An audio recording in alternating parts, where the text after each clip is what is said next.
हो जाइए तैयार दोस्तों, क्योंकि होने वाला है आज धमाल। क्योंकि आज का सॉन्ग ही कुछ ऐसा है, बवाल करने वाला है।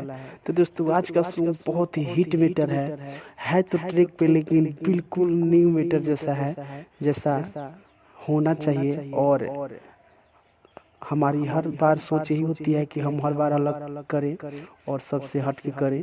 और बिल्कुल हमें वैसा ही फिर लेकर आप लोगों के बीच में हाजिर है फुल और फिर सॉन्ग का मुखरा लेकर। बहुत ही दर्दनाक सॉन्ग। अगर अच्छा लगे तो लाइक कीजिएगा, कमेंट कीजिएगा और चैनल पर नया है तो सब्सक्राइब कीजिएगा। क्योंकि दोस्तों ऐसा फुल और फिर सॉन्ग हम हर रोज हर बार लेकर आते रहते हैं।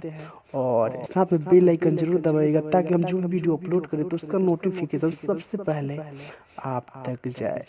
तो ये दोस्तों स्टार्ट करते हैं आज का मुखरा।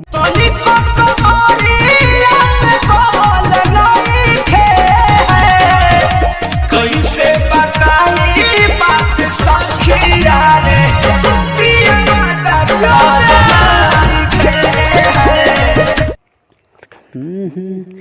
भाइयों भी हो मोरो सुतल नइखे है, जोहरत दियो बुतल नइखे है। भाइयों भी हो मोरो सुतल नइखे है, जोहरत दियो बुतल नइखे है। हैप्पी न्यू ईयर कह जानू अभी बारे बजहल नइखे। हैप्पी न्यू ईयर कह जानू जानी बारे बजहल नइखे।